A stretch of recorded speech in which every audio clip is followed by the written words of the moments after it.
প্রিয় পাগলি, পৃথিবীর সব থেকে বাজে অনুভূতি কি জানো?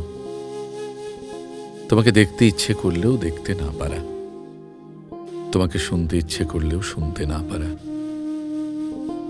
মনে হয় তৃষ্ণায় বুক ফেটে যাচ্ছে, তখন ছটফট করি, হাঁসফাঁস লাগে ভীষণ। মানুষের সাথে কথা বলতে ইচ্ছে করে না, কোনো কাজ করতে ইচ্ছে করে না, বিরক্ত লাগে, অসহ্য লাগে। ঘরের এক কোণায় বসে থাকি, দুঃখের পাশে থাকি। অদ্ভুত অদ্ভুত একটা বাজে অনুভূতি হয়, যা ভাষায় প্রকাশ করার মতো কোনো শব্দ তৈরি হয়নি।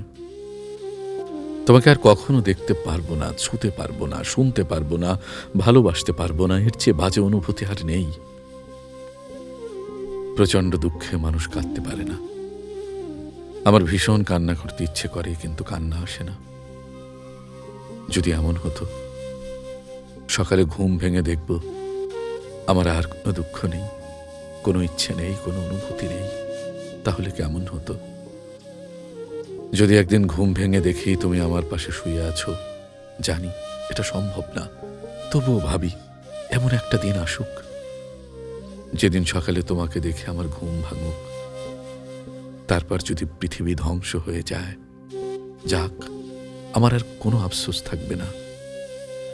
তুমি যে কোনোদিন আমার হবে না, সেটা আমি বুঝি, কিন্তু আমার মনটা বোঝে না, মনটা বোঝে না।